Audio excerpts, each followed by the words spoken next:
Welcome to The Grant, the EU funding podcast.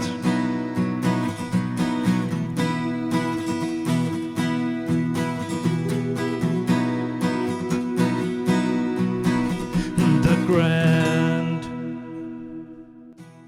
My name is Niels Winter, and I am the creator, editor, and host of The Grant. The Grant is an independent, non-commercial podcast initiative with the ambition to dig into all corners of the EU R&D funding system on topics of interest for the full EU R&D funding community. Being an innovative SME is a rough job. The founders are die-harders that have worked the lower part of their back off to build up their company. But they can't sit still even when they are past the first dangerous years. They have to keep moving on, improving their technologies and solutions, and fend off competitors and large industrial companies that might go into their market. The EU Commission is doing a lot of efforts to support the SMEs of the continent. On the funding side, the target is to take off the majority of the risk, to develop new technologies, and to get the SMEs involved in quality international collaborations. Esen Kunt is an old contact of mine, and she is working as R&D Manager in the Turkish ICT SME Faradai. The company develops software for energy efficiency control in buildings, and such is operating at the very heart of one of the technology areas that the EU Commission is focused strongly on. They are using EU R&D funding as a core part of their innovation strategy to develop as a company. I invited her in for a talk about the company, the conditions of being a technology developing SME in a highly competitive market, and how EU funding is pushing the company forward technically at the same time as it helps with the risk. Of course, very interesting for any SME representative out there, but also valuable insights for SME support organizations facilitating EU R&D funding. Please enjoy.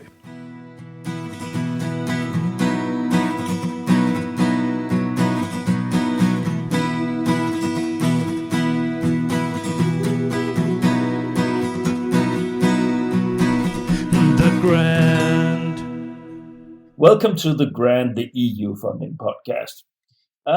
Today, I have an SME on board. I'm very, very happy because this is SMEs. They are hailed in the European Commission, in the funding system, as the drivers and the motors of innovation and so on and so forth. And there's a lot of things being done for them. But we'll get back to...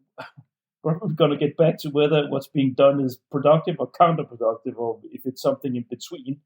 Anyways, they are a big part of the world that of this funding work. They are a big part of the beneficiaries that the European Commission tries to reach, and they are a big part of the discourse of attaching to the funding system, getting them involved. Now, I always blabber around too much when I introduce these episodes. I'm just thinking, I have a guest, and it's a very old contact of mine.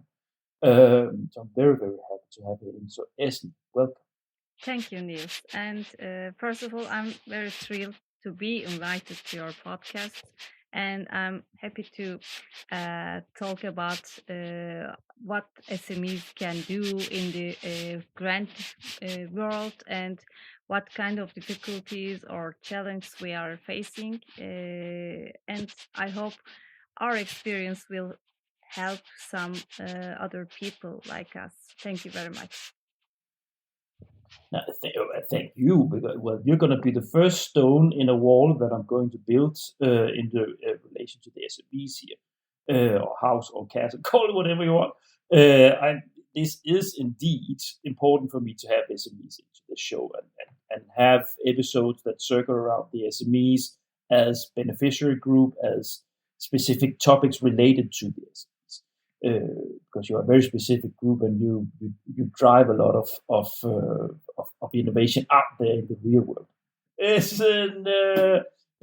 Before anything else, shortly, like any other guest on the show, shortly introduce yourself to the dear listeners. Yes, I started my career in 2010 as R&D projects specialist in a Dutch company. It was a small SME, and we had good technological developments, and we had many framework program projects. So I had been experienced in many programs, mostly in European Commission's programs like Seventh Framework, Horizon 2020, Horizon Europe, and also some other EU-funded programs like Eureka, with some subclusters like Euroja, ITEA, Celtic, and also Eranet, and recently with Innovate UK as well. I work as a R&D R&D projects director at Faradai. It's a UK-based company, and we had offices in London and also in Istanbul, Turkey. And as a Turkish R&D director or manager, it's very interesting to work in SMEs, mostly in most of my career. Even though when the times that I didn't work at SMEs, because I worked as a consultancy and I worked as a university's technology transfer offices, and I had very close connection with SMEs during my career. I think that's it in short. Yeah. Yeah. Now you have your career is been working a lot with the framework programs, and that's also how we know each other. Probably some sort of brokerage event many Yeah. years ago. Exactly. But so it's we will dig into this.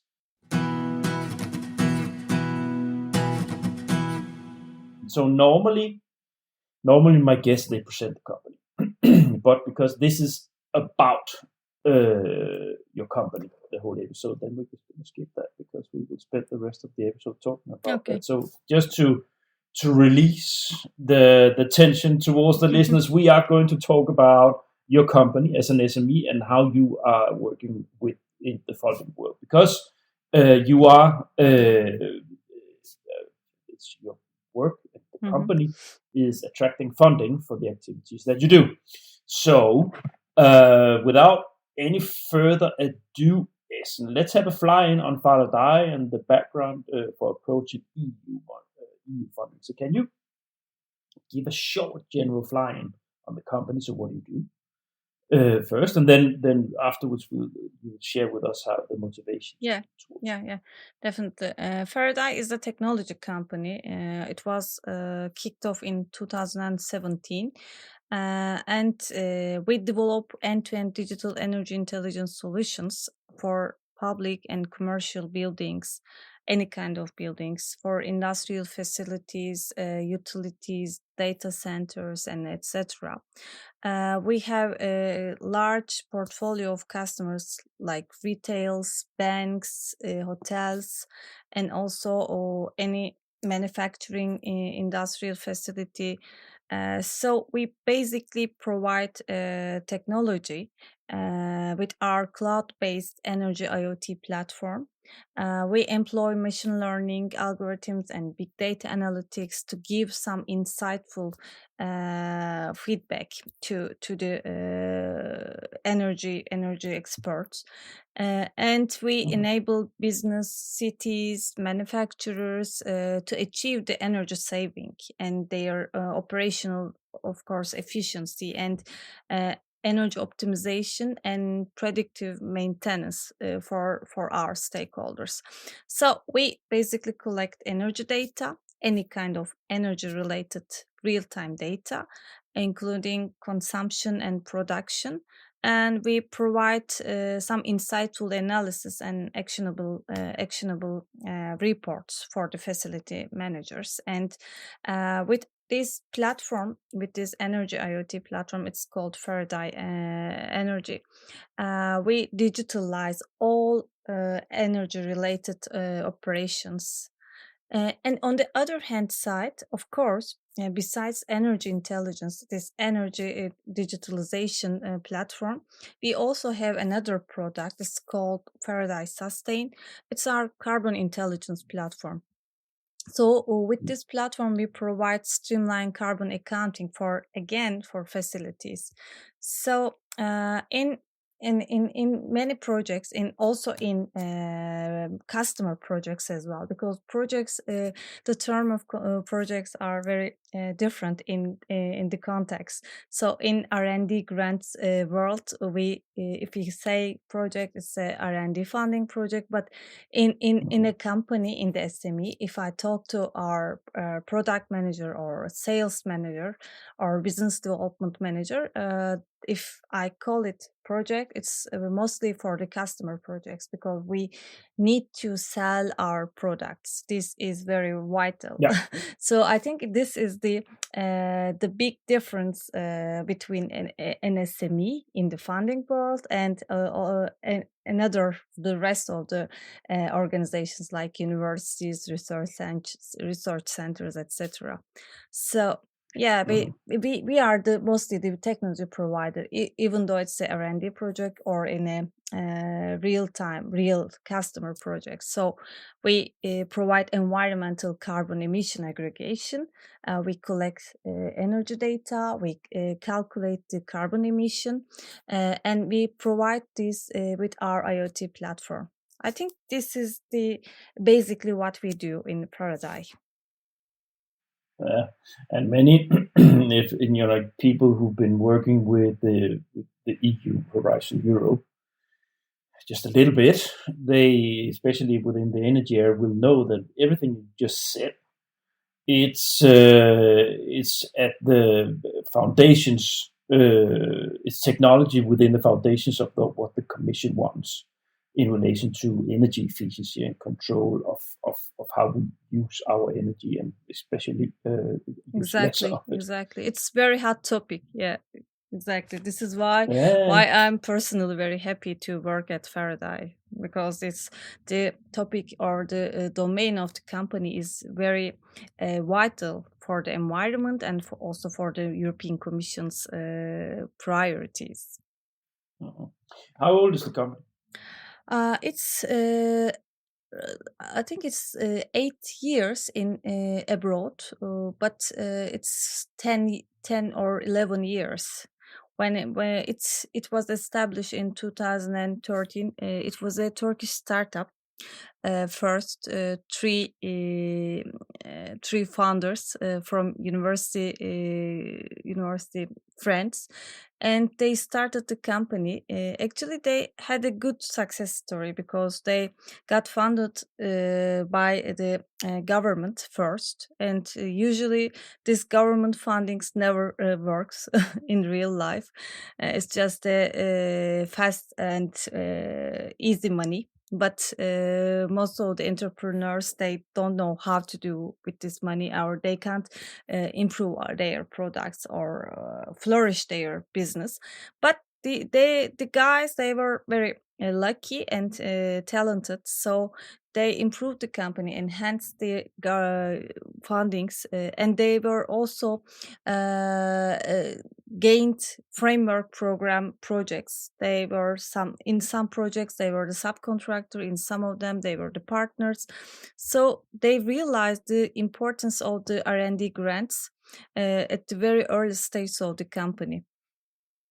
This is why these R&D grants are very in the middle of our motivation to flourish our technological progress. So we basically, from the start of the company, we basically know that yes, R&D grants are important, but they are also very important tool to flourish our technological capacity. So we try to use these grants in this direction. Yeah. So they actually started off the company on the funding discourse, so to say. Yeah, definitely. Thanks. How many people are in the company? It's around 60 people with part-times, full-time and part-times. Okay. Yeah. Which is that's nice. Yeah. That's it means that you have overcome the valley of death for all startups, and now you're flying fairly, and you also have a department in London. Yeah, so it Yes. means that you are moving in the right direction now. Let's move into to talking a little bit about the world as an innovative SME Okay. and the condition of an innovative SME. Now, I put a handful of sub-bullets here for you and me sort of to frame it. Okay. And one of the first thing I put here that you need to share a little bit with us, it's, I put it here, the challenges of growth and balance of your sheets, your budgets, Okay. versus innovative activities. Now, of course, you started off as an innovative startup based on funded money that you built, that the partners they started when they started it up. But I think what I just mentioned here, it's something that all innovative SMEs is something that they have to deal with, because money doesn't come out of thin air.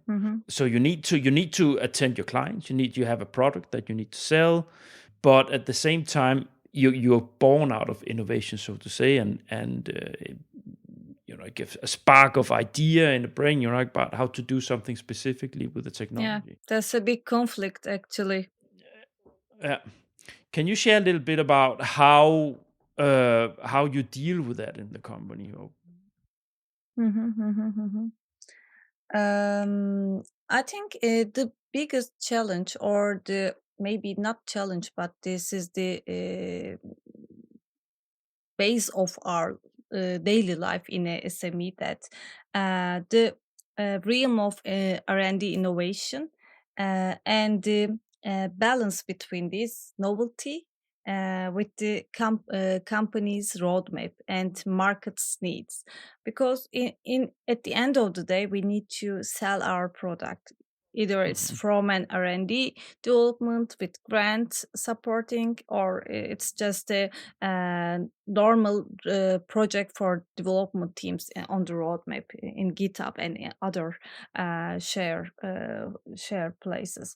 So actually, we are facing this every day. So this is why we consider very carefully if we encounter with the opportunity in the R&D world. We just consider first that, okay, this is a opportunity. This can be a call which was opened yet, which can be a horizon call, or any other call, or which can be a partner offer from a coordinator, let's say, or a collaboration email. It starts in that way, and we just first consider that, okay, what is the request from our company, and what kind of maybe new technological development we can join with this call. Because if there is no novelty for the call, I mean, it's always a challenge that, okay, because most of the calls or the R&D calls, they require novelty, innovation, a collaboration, and they are also expecting us to output will be on the market immediately. But in most of the times it's not a case. I mean, we need to be honest to ourselves, I think, because novelty is good, and sometimes real clients, they don't want some modules or some software not in a novel way. They just want to solve their problems at the company. Okay, so they don't really care about big data or fancy words or the priorities of the European Commission. They just want to solve their daily problems, and with don't don't test your stuff on us. Go away. Yes, definitely. Just give me my, immediate solution. That's it. I don't want more. And please do this in a very low price, of course. The price, Exactly. Yeah. So this is the reality of our daily life, but we need to find a balance between our balance sheets, our grant income, revenues, and also for the sake of the company. I mean, for instance, as the R&D manager, I'm in between the technical team and also a business development team, also founders, investors, and everyone else. So I need to bring revenue from EU grants to improve our employee quality, technological capacity, enlarge our technical team, and also my R&D team. I need receiving grants, but at the same time, I need to make a development team content. Like, okay, this is a perfect project. So they were already, they expect me that from me that I will bring them a project that they are already working on on this module, on this technology, on this how can I say that, on this component.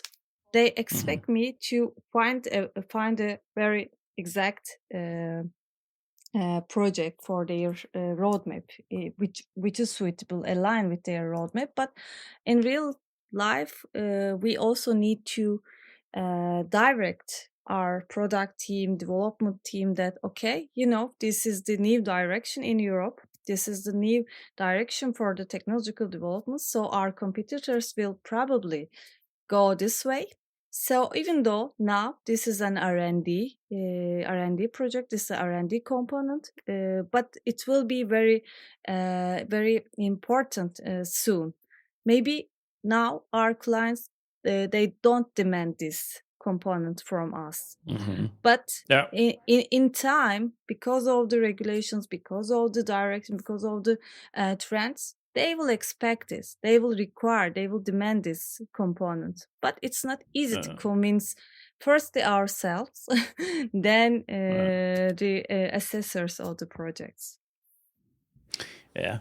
Now we're just going to hold a little bit. I'm just going to put the foot a little bit on the brake on talking about the EU funding, because that we'll get into that. We'll get into that in a few minutes. But I just wanted to sort of talk a little bit around how it is to be so this conditions of being an SME that is having a technology innovation born out of maybe university students that went out and made a startup, engineers that had a good idea, and so now you shared a little bit with us, different this paradox of growth and balancing your sheets, and innovative activity. But it also relates to the business model of an innovative SME, right? You are born out of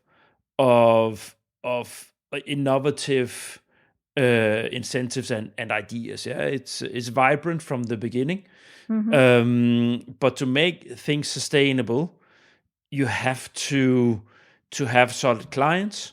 And with that, you have to make production lines, so to say. I know it's different when it comes to ICT and software. It's not like a manufacturing company, but you need to have sort of a baseline. You need to have the baseline that keeps. It's like you need to have a production line, so to say, from the thing that was the idea from the beginning, and then you work with that.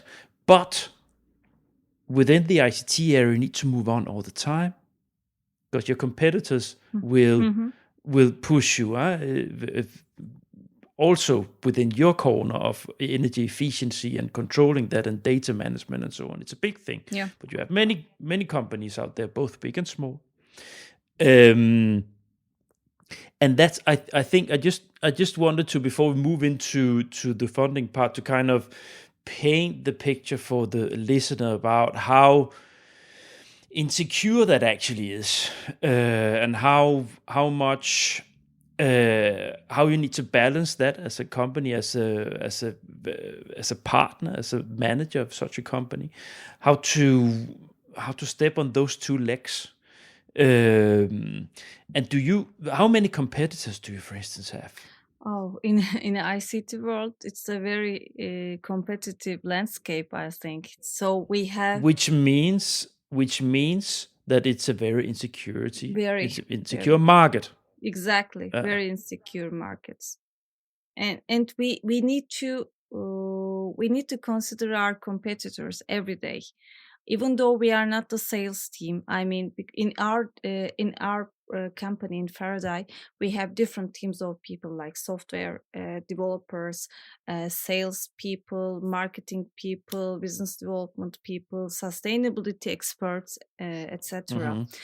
So R&D department is a part of the company, but we are touching to every department. We have to touch to every department. So we need to understand their concerns, their stress, and we need to consider their expectations as well. So we first, it's not for the developing or building a consortium or developing a project, a very bright idea. It's not about that. I need to develop an idea. I need to how can I develop an outline for our project idea in terms of the expectations of the product team, in terms of the capacity of our software development team, or in terms of the business developers direction. So I need to understand every single department at the company. After that, if everything is okay, then this project idea can be fundable. Of course, it is the second perspective is the whether or not this project idea is innovative. But first step or first perspective of me is always about the company's roadmap. Okay, this is okay with our strategy. This project idea is suitable for the competitors. I mean, because we need to always expand our business. We need to quicker than our competitors. We need to think about the markets. Okay, now we are in this market. For instance, in Turkey market, we were very experienced, but for the last couple of years, now we are in UK. So in a very different landscape. So this is also learning curve. It's not as smooth as we are considering or we are on designing on paper. It's the real conditions of the market is not fitting always with the R&D grant project ideas. Maybe the idea is very novel, very innovative, which is good. And I believe in that because I am very keen on R&D grants, and I'm very keen on the R&D technological developments. It's very vital for me, for my career, and personally, I really believe in that. But I always try to be honest to myself, to my company, that this is because sometimes we need to skip some calls, we need to skip some potential collaborations in the R&D world, because if it doesn't fit with our roadmap, if it doesn't help directly in our growth strategy right now, maybe 2 years later, okay, but right now, if it doesn't work with us, okay, so we just skip this opportunity. We just say no to the R&D grant or to the collaboration offer. Yeah, because you also need to prioritize, I guess. You can go for many things, especially as an ICT company within this part. There are many roads you can go, and I guess that your managers, they constantly have to think about. So you have the baseline of the product that they have they grew on and became a solid technology SME, and then constantly keep an eye on how can we keep keep notching up on technology. Where does this need to be in 2, 3, 4, 5 years? Okay, we need to go this way. We need to go this way because that's to keep us at the front line. And then, because that's the trick, right? You have to keep it rolling with the things that you can sell for your clients, for the things that you have made, and then constantly you need to add on to that. So invest in building that up and testing it before you can add it to your portfolio, to your clients, so they don't get, as we just said, like jokingly, don't test your stuff on us.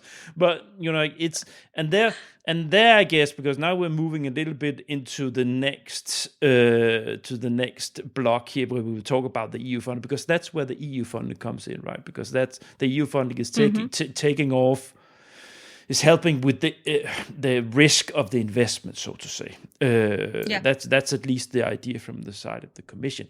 But so this element, as an SME, that must be thrilling.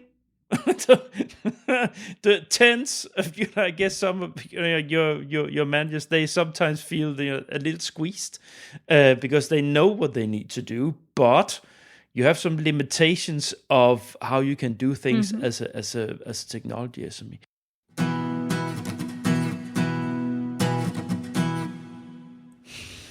Do you want to step into the funding pond, Esen? To talking about the work that you do? Sure. Do you mean I start talking about what we do in the R&D grant department, right?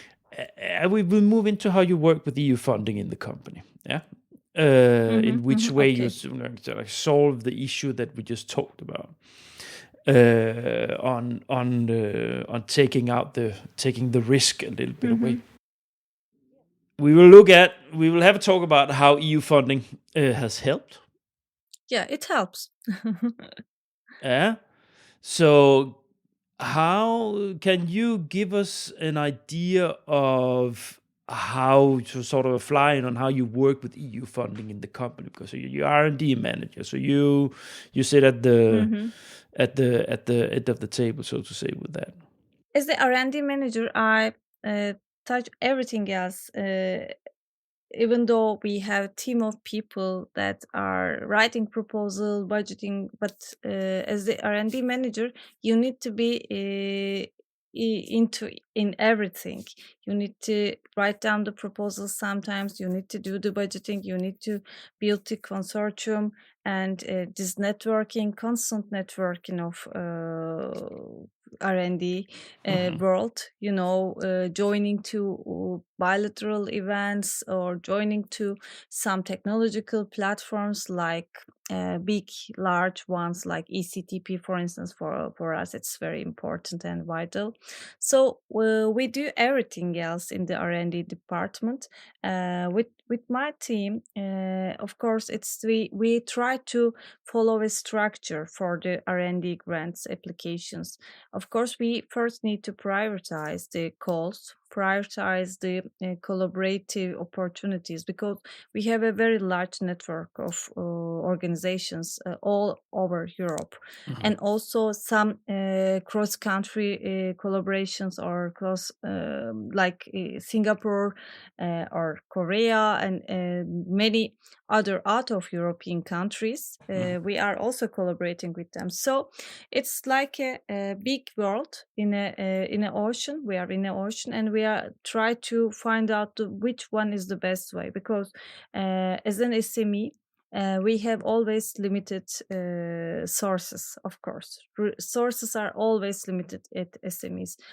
Maybe we are young and we are agile. We can decide quicker than comparing to the larger companies, but still we have limitations. We have limited resources, limited people, limited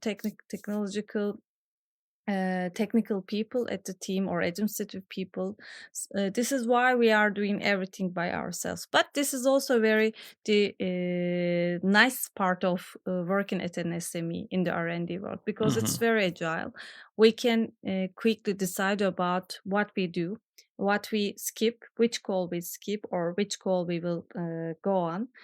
So it's kind of a more freedom comparing to working in a bigger company.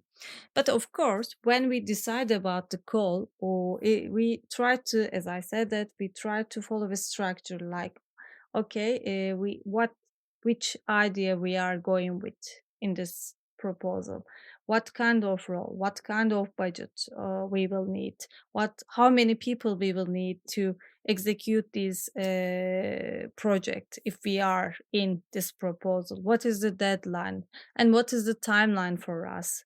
Do we have these in sufficient number of people at the company to execute this task if we get funded? Because EU funding is very very important for us. This is the biggest motivation for us. Yes, receiving funding, receiving revenue is perfect, but this is also a big responsibility because in some project, for instance, we burned our fingers. Sometimes we have to do this because in some projects the funding is very limited, but the workload and the role of our company is very vital. Let's say we are the only technology provider which will provide this IoT platform for energy monitoring and carbon accounting, but the budget is quite limited. So, but we made a promise to the coordinator, to other organizations in the consortium. So, in these kind of times, we just say, okay, maybe this is not for profit. I mean, we are for profit as an SME, but maybe this is not a good amount of budget for us to execute this job. But still, we made a promise. We are in the consortium. We have the responsibility to do this grant project. So we just keep on. We just stay and we execute our role. Yeah, But also because if you know, like there's always an invitation at the end of a project, right? For another thing, so you never know what will open up, and sometimes you need to sort of just need to pull through. But it's different for a university to pull through than for an SME to pull through. It's very, very different conditions, because you need to pull in your money yourself. So yeah, I understand the reasoning why, of course, you would pull through, but it's also important, I guess, that's what you would say yourself in a by sentence, that next time you will then be more aware of put either your rating per hour, your per person month rate, or adjusting the level of hours that you will throw in it yourself. Now, just it's not always about the risk calculation of the budget. Sometimes it's the nature of the funding rate, because in international collaborations, let's say in some of them we have 60%, in some of them we have 70% funding rate. And if, for instance, in R&D, even though it's a Horizon program, it's under Horizon program, in R&D, every country gives a different amount of budget. So, I mean, the scope of the project sometimes is very Horizon-like project, like a very large consortium requirements and large and heavy workload for the heavy developments, high-tech developments. But the budget is not like our European Commission's classical Horizon Europe budget.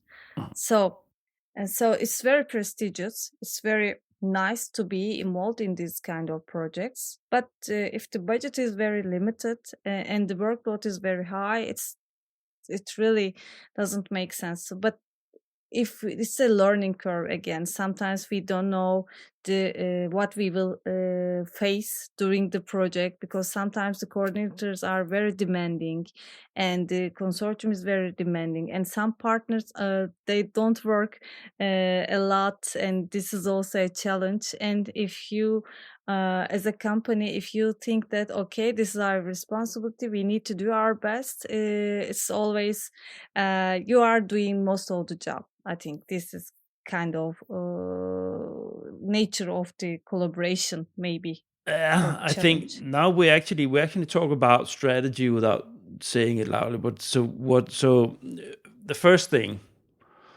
I'm curious about is, because you said earlier, you indicated that you know what's going on everywhere in the company, more or less. So you have a connection to all Yes. kinds of departments. I guess in this respect, you also know what your strategies are, your innovative strategies for the company. Yeah. Exactly. So my best guess is that you, together with your managers, you screen on you agree on, like you. It's not you. It's your managers. It's the technology engineers that like Mm-hmm. where are things going, and then you sit together with your managers to say, okay, where is it important for us? What's expensive here? Is there somewhere where there is available funding that can take off the top of the investment pain for us with this part? Because we need to do it. We need to go there, but it would Mm-hmm. indeed help if. So I guess that those are the talks that you have internally when it comes to. From what we started with, right? With balancing, so the company, so you have your earnings with Yeah. what is standard on the shelf now, and Yeah. then you help your Correct. managers with the risk of investing to grow to be like to improve the technology. Yeah. Yeah. What I wanted to say, so because you said now, and that's very important to understand for the listeners and for other SMEs, said that sometimes you need to be there, or you are there and you finish your job because they are very important or big projects. Yeah. So Yeah. it Exactly. means, so is that correct? Isn't that you take the calculated risk sometimes with, you might even lose money if you look at the face of it, but it's important Yes. for you strategically to be there. Definitely. Yes, Yeah. we can put this in that way, I guess. Yes, strategically, sometimes important. I mean, for example, in some, I mean, I think in everybody knows in this ecosystem that yes, big players, they gain more revenue Mhm. in commercial side, also in grant side, because in most of the projects we see big players. There are always a couple of them are in the funding projects, but still we need to be there. We need to try harder to get funded by better projects, by in better consortia. This is why sometimes we collaborate with strategical partners, even though we lose money, because Mhm. sometimes we have to lose money because Mhm. it's actually the nature of the R&D. I mean, Mhm. R&D, sometimes I really try to convince my managers that, okay, this is what R&D is. You know, you need to burn some money. You need to Mhm. try. You need to fail, and you need to fail better in the next time. This is kind of nature of it. I mean, we need to accept this from the beginning. So after that, if we accept this, everyone will be happier, I guess, because this is the nature. Okay, sometimes we need to be in this consortium. Sometimes we need to go to this national funding, even though we lose money, even though the funding rate is very disadvantage of our company, Mhm. but we need to be there. It's always better than not to be there. And this is also, I mean, it's very important to, I really want to share this, that yes, R&D grants sometimes are not very high, or sometimes are not very, it's very consuming sometimes to execute a job, execute a role in the project, execute a task within a consortium. Sometimes it's very messy, and sometimes it's very, very demanding and consuming for the company. It's sometimes you just fight with your development team or with your product manager that, okay, this is what because sometimes they tell you that, okay, this is the role of our company in the project, in this consortium, but we don't want to do this because I don't care about the money. I want to do something else. This is not aligned with my strategy. Yeah. Sometimes it happens. So it's a big fight and it's a very conflict. But still, we need to understand that, okay, sometimes we need to be there. We need to burn some money because investors, these angel investors and other big investors, they really like these R&D grants and the success in the R&D world. It's very significant for them. Even though you burn money, even though you don't receive not much revenue from the R&D grants, it doesn't matter.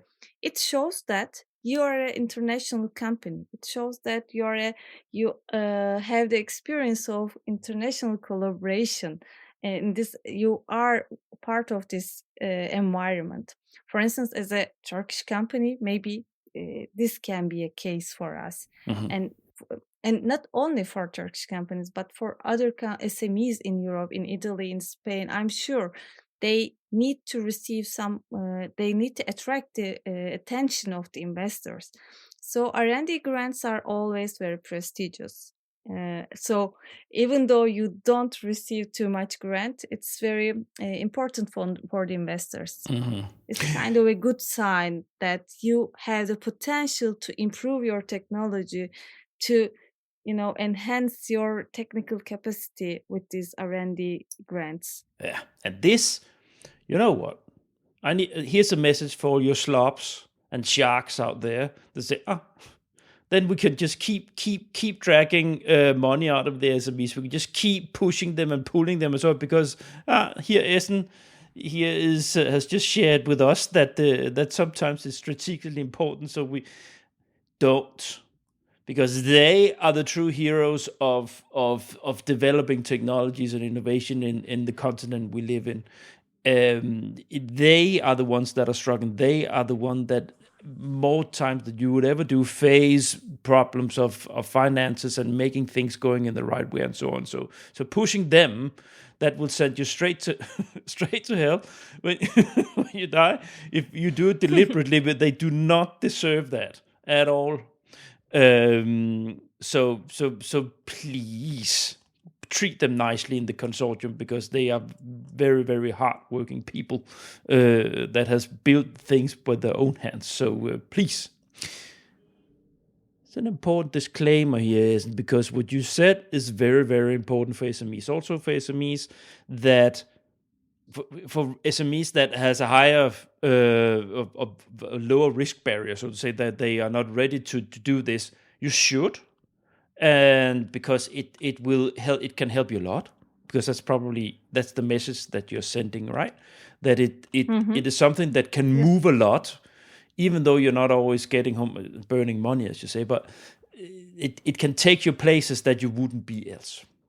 And this is with this perception of it, you will be taken places in Faradai, because you have this approach. Many SMEs do not take this leap of faith, an investment, so to say, because it is an investment, and then they will follow the normal track of development. But I guess these funding schemes, they can take you places that you didn't think of at all a year or two before you entered it.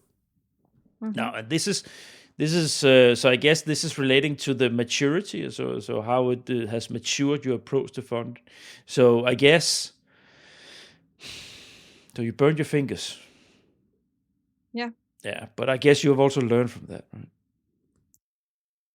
Yes, yeah, we are learning, but sometimes, this is, I think, the most exciting part of our job, that every time you encounter with a new challenge, sometimes you just keep learning, and you just keep learning and keep solving problems and challenges. It's like sometimes it's very stressful, to be honest, but this is, if you don't take this as stressful, as a mindset. I try to do this during my job, during the working times, I say that, okay, this is very exciting. This is a new situation. We need to solve this problem, solve this challenge. I need to convince the team. I need to convince other, maybe funding authority representative, PO, someone who is very important and not easy to convince. It's kind of a game for me. So I try to give this environment, this atmosphere to my team as well. I try to be more relaxed, even in the stressful times, that I show my stress sometimes to them, but I also want them to show their stress as well, so we can handle together, because this is a very, very important teamwork. So is that if you the are in group panic? yeah, group panicking, I love it. It's very, very important for us. I mean, working in a SME, if with some growth, how can I say, the growth potential is not easy, because growth potential sometimes make you stressful and make everyone stressful at the company.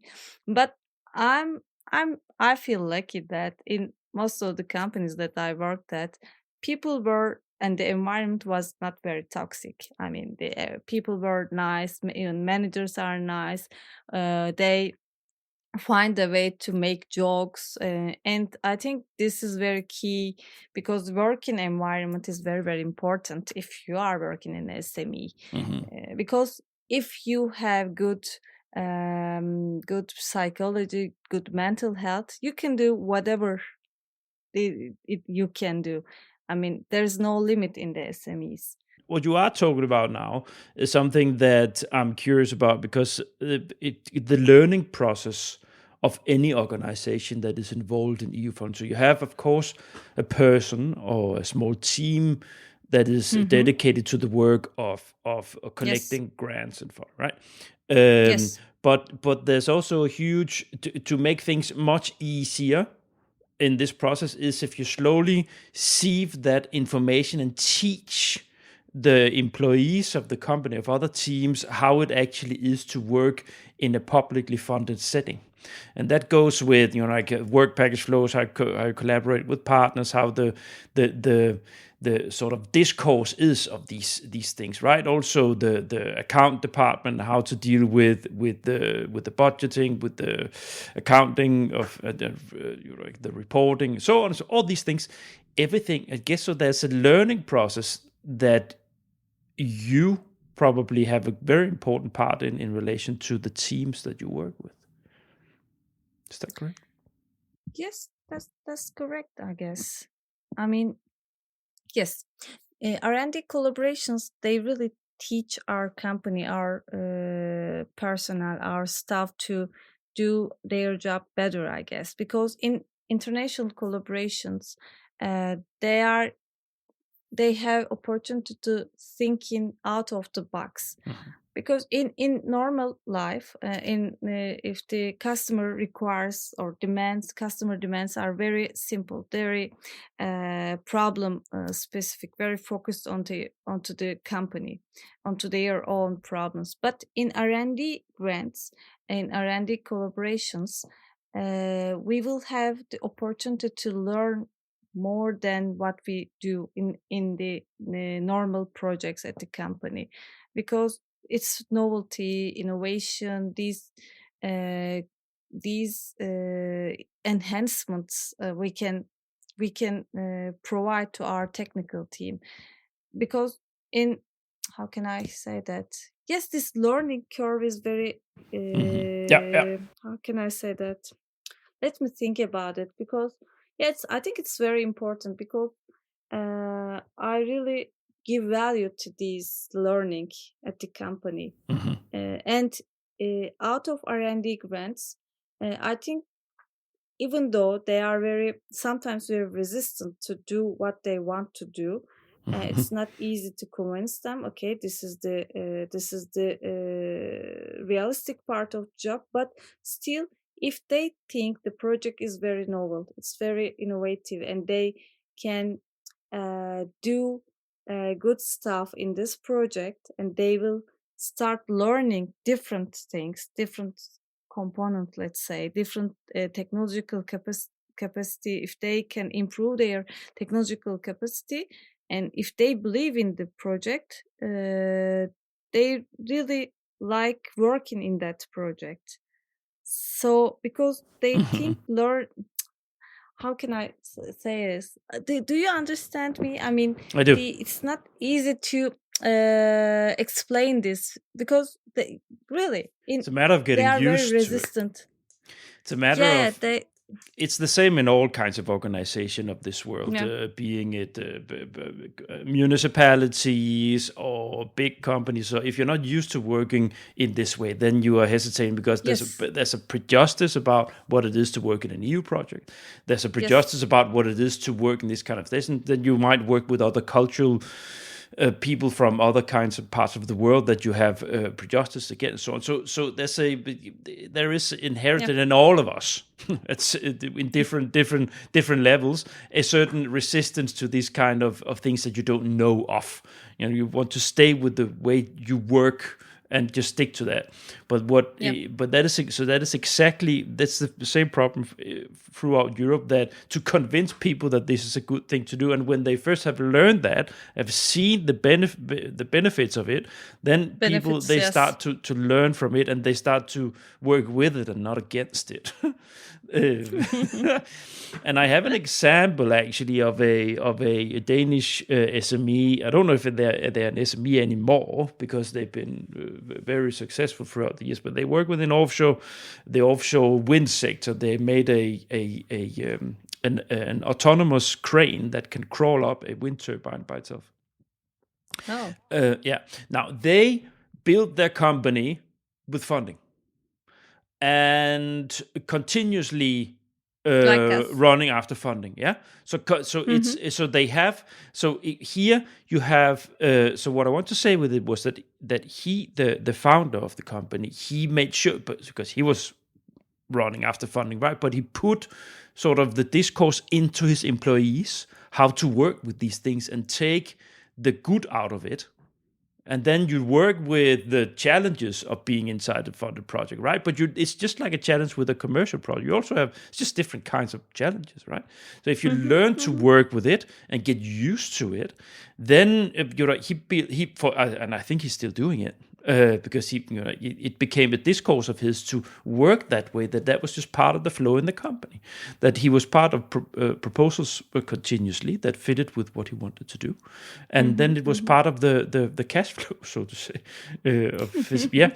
And but it's based on having the organization teaching them to come with you and know how to do it. So I know exactly what you're talking about.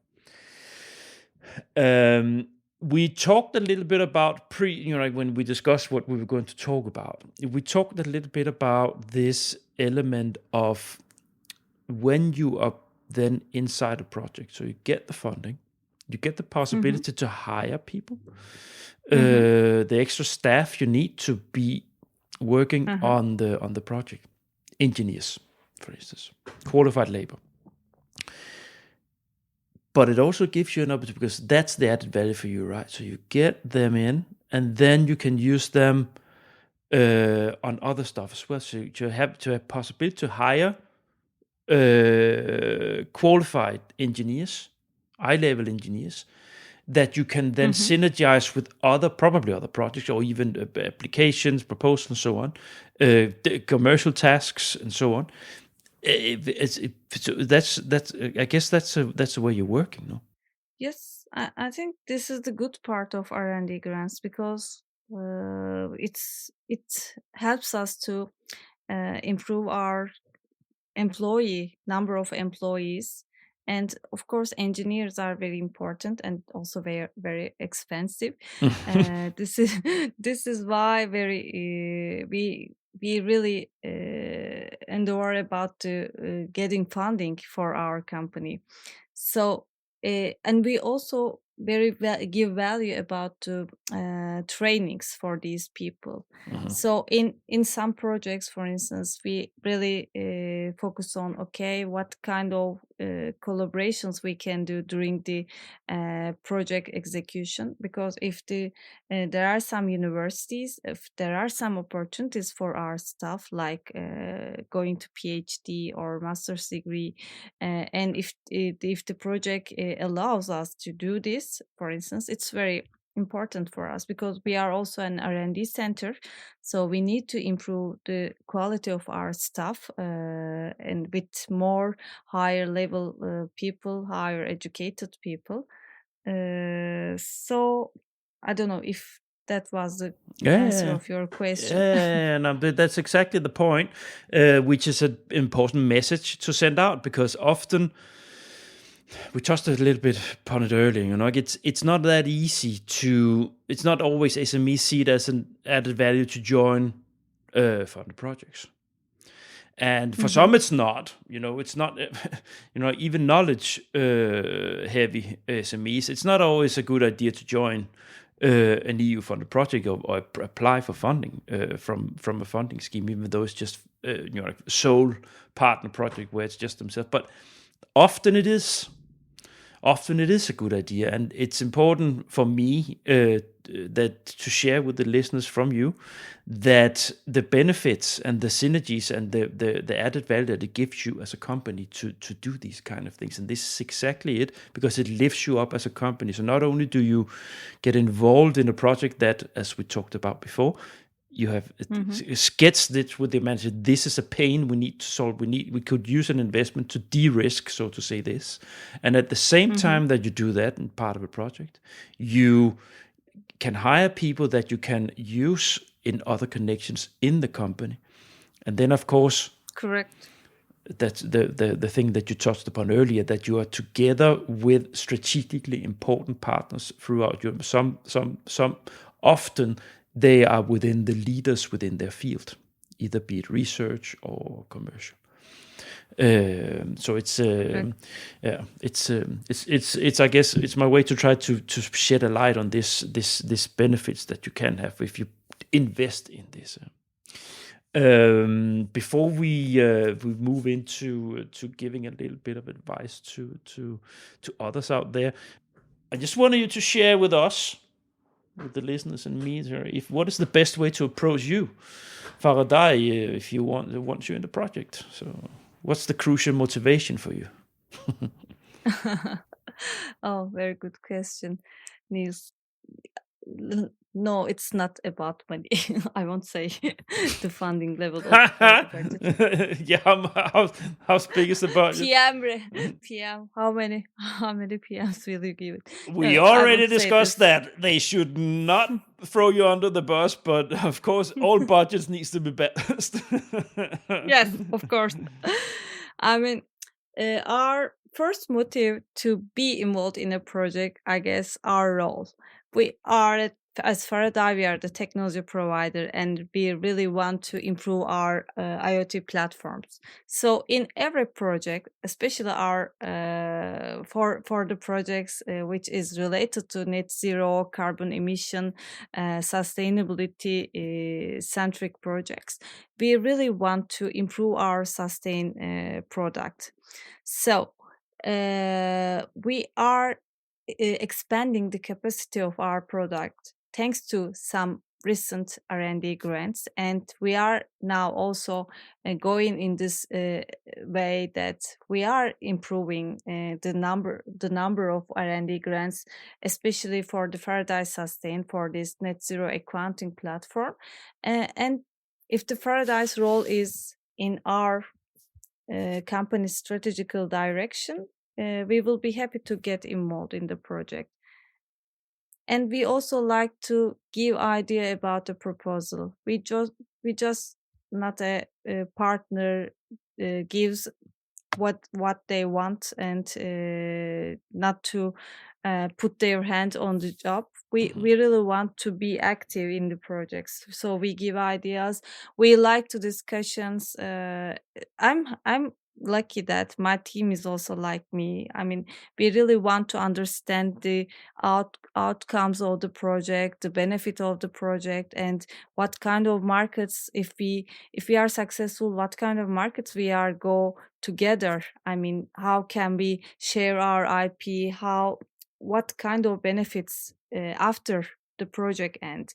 So we really want to be involved in from the first moment of the project proposal progress. So we want to we like to discuss the project idea, we like to discuss the scope, we like to invite some more pilot partners because we have good connection with many different pilot partners in the projects, which is very valuable, by the way. Maybe this is also an important point to be highlighted in the podcast, because in SME world or in R&D grants, some organizations, because I worked at other organizations as well, they see that if you are an SME, first of all, you may not have any knowledge of what project is, what is R&D collaboration is. You just want to put your own product into the project. You don't want to do new developments. You just want to use your existing technology. Yeah. And you just don't understand how to collaborate with an external partner, like let's say a distribution system operator or a municipality or any university, etc. They have sometimes lack of this experience. Some SMEs, they have lack of this experience. So this is why sometimes some organizations or some coordinators are very hesitant that you are an SME. Okay, you just do your own job. You just don't give any more ideas or any more added value. But as Faradai, we are trying to be the opposite of that. We want to give more value. We want to share our thoughts. We want to invite more valuable, let's say, partners or pilots, etc., to the consortium. We always try to do our best. And this is why I think this is why when we collaborate with any organization, any kind of organization in a project application concept, we do this second and third and more times and so on, because we also like to collaborate with partners that we are working in a very good way. Continuation. Like-minded. Yeah, continuation is very important for the success of the project and for the success of the outputs, I guess, because the outputs are very, very important. I really want to highlight that, yes, outputs are important. It's not only an R&D project for us. It's not only a R&D output. It must be something that we can sell. We can earn more money. Which is also should always be remembered that this is something that the Commission stresses. You have to, especially universities, they have this hesitation to tell how much you can earn from, but it is actually one of the core elements. I think they are slowly learning that it's very important to put in the proposal how much you earn. I have a handful of questions, and it's typical me in the end here that to have more questions coming up.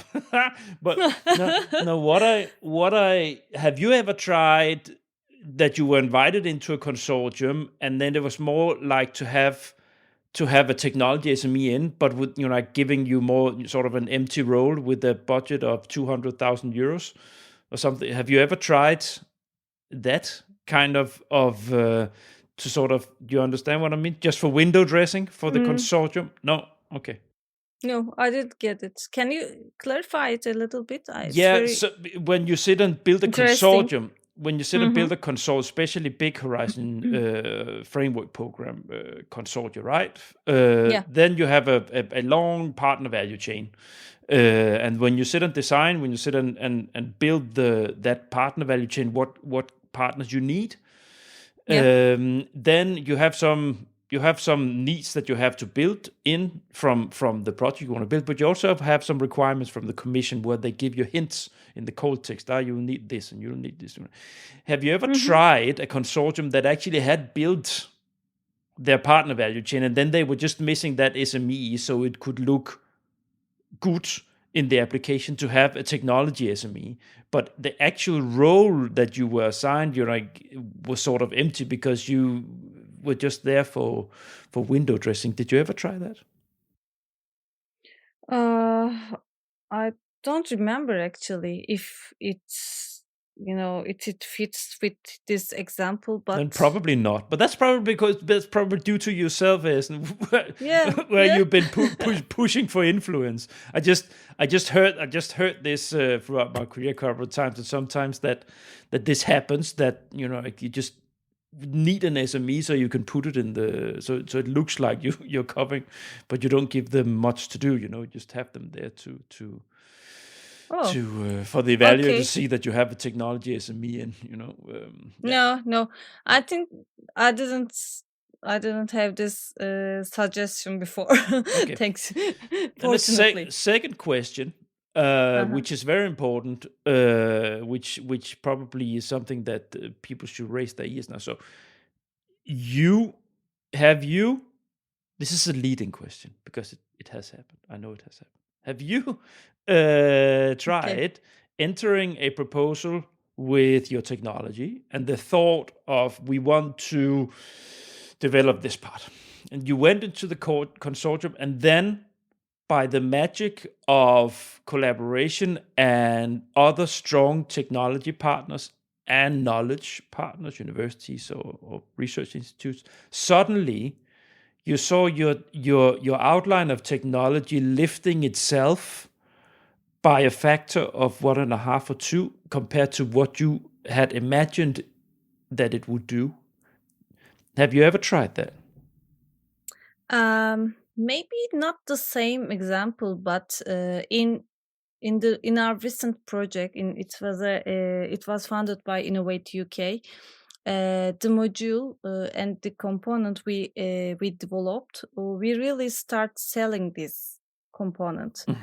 Maybe this can be a similar example about your question.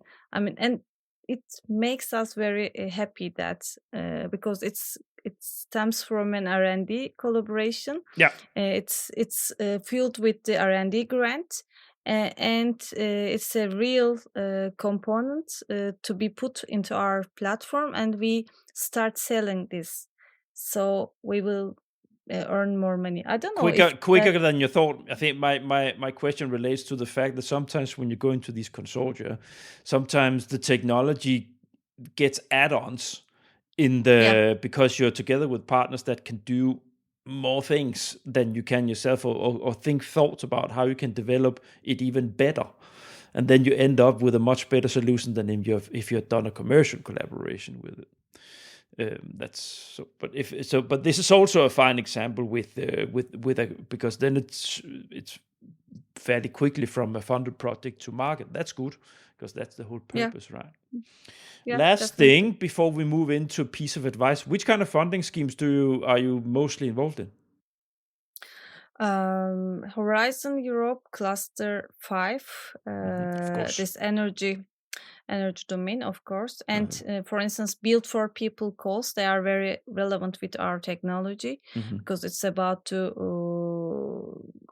optimizing energy usage and net zero accounting. Yeah. And on the other hand side, in Eureka program, there is a specific cluster dedicated to sustainability and energy. It's called Eurasia. We are in the technical committee of Eurasia. It's very important for us, and it's very, it's kind of a rising cluster. So it's very happy that we are putting some input to this cluster. And on the other hand side, as a UK entity, we are also targeting the Innovate UK calls, and mostly for the net zero living calls and or other smart grants and other sustainability calls. And there are too many bilateral competitions as well in UK, like UK, Singapore, UK, other countries, etc. This is also very nice because as Faradai, we have an office in Singapore as well. So we have some connections, good connections.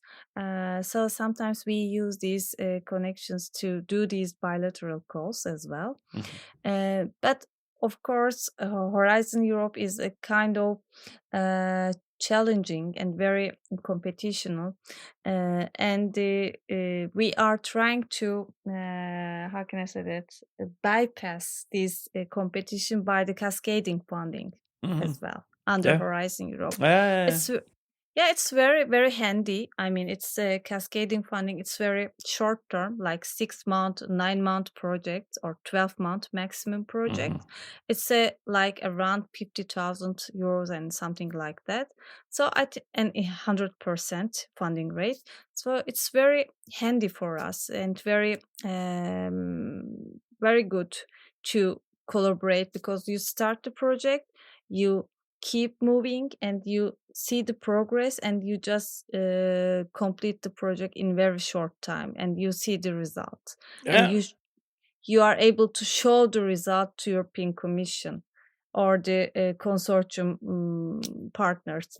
We need to make a I need to invite you in for a specific episode on cascade funding.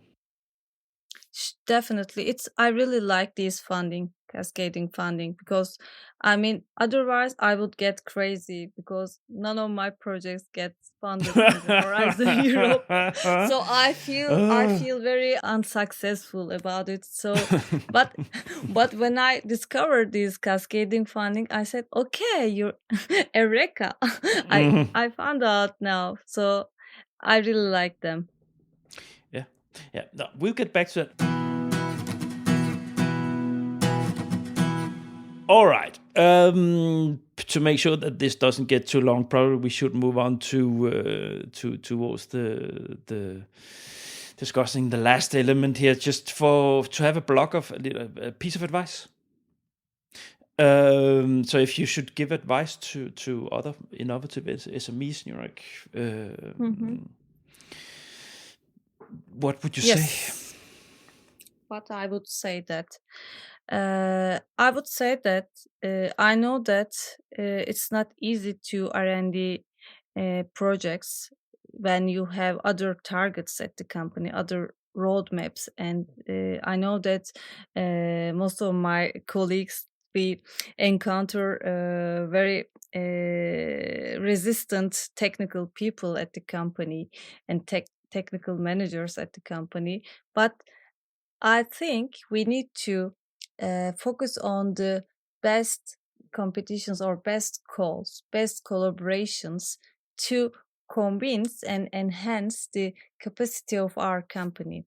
I mean, we can find ways that, okay, maybe R&D grants, novelty sometimes conflicts with the market demands, but I would advise that we need to find a way to convince that R&D grants are helpful for SMEs to improve the capacity, to improve the number of people, quality of people. And international collaboration is very, very vital to break this resistance at the company for the novelty, for the innovation, because maybe commercial projects are more short-term money or maybe mid-term money, and R&D grants funding is kind of a long-term. It's a long shot because you need to invest now, and you need to you will be able to receive the result of these projects maybe after 2 years or 3 years. So it's from the managerial perspective, it's very long shot. But if you find a good match of project role in a good consortium, and if you give some, if you bring some money to the company to hire better people, so everybody will be happy. So it won't be a long shot. It will be a very short term or mid term. You will be able to hire good people, you'll be able to develop good components for your product. So you will be able to find customers. You will be able to maybe create a market or build new collaborations with these international organizations, because sometimes it happens. Sometimes in project collaborations converts to commercial collaborations, commercial partnerships. It happens. So it's very, very vital for SMEs. And my second advice would be that it's very, very important. These R&D grants are very important for the investors' eyes. So for the investors' perspective, if you want to attract the investors' attention, it's better you go this way. It's R&D collaborations are very, very prestigious, still very prestigious.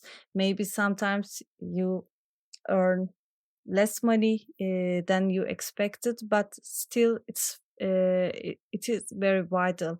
Even though think about big larger companies that they are still doing R&D grant projects, right? So as SME, I think we need to keep doing these R&D grants, and we need to get value, and we need to give value to this ecosystem, I guess. Well, and how should you work with SMEs if you want them on board EU proposals? So for proposals or coordinators that want to attract SMEs, is there any message you want to send them how to best deal with SMEs, technology SMEs? Sure. Please invite us first of all. we will share our ideas. We will handle some tasks. We will develop some work package easily, because we really know practical work.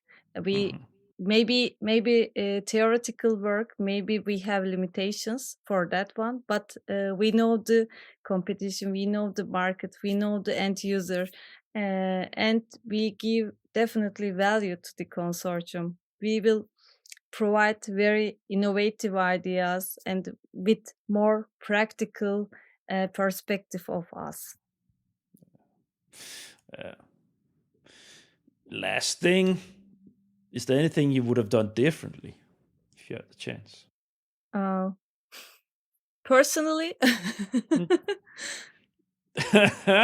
I don't know. As you know, like in your work with this company on dealing with this EU funding. Yeah, maybe, I don't know.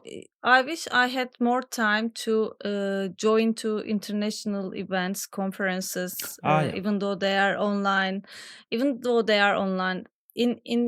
daily life, we don't have much time to chase the new opportunities, because it's very how can I say that?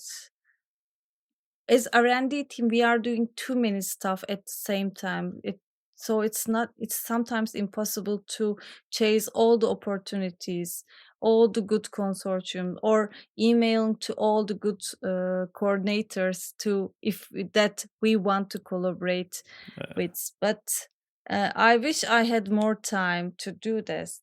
But in every project, in every consortium, we learn. So I think I wouldn't change anything else.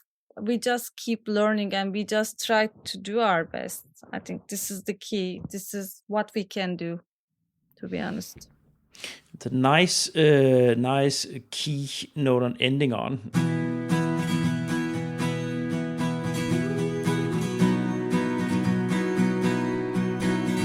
The Grand. Moving into the toughest challenge. What's the toughest challenge? Working with EU funding as an innovative SME. I think budget, time and budget, I guess. Time, budget for good engineers, budget for novel ideas, putting into the life, budget for good sales team to sell your product, sell the output of the project, and time. Yeah, exactly. There's no time for anything else. We just do everything else at the same time. We just try to rush from one task to another, and it's very hectic. It's always hectic. I mean, in other departments, maybe it's seasonal. I mean, in some periods they are busy, in some periods they are just relieved. But for R&D world, no. There's always a deadline to catch. There's always a opportunity you need to chase on, and these are very, very, very, very sometimes demanding. It's very, very demanding. So it demands from your life. It demands from your other team's efforts. So I wish I could do everything else by myself at the company, but I need to ask for help of other departments. So sometimes they also have limited time, and this is sometimes a little bit conflict between the departments. I think this every SME employee would understand what I mean. Guess you're right. It's I haven't worked for a technology SME. So I don't know exactly how it feels, but I get the smell of it. Esen, we reached the end. Esen, I'll just land the plane of the podcast. Dear listeners, thank you so much for listening to the end. I hope you enjoyed this. This is the first in hopefully many episodes where I have SMEs in to discuss the conditions of being an SME in this world of EU funding. Now, if you're curious, if you're newbies, go to my website, thegrant.eu, and check out my big portfolio. There are lots of shelves to pick from.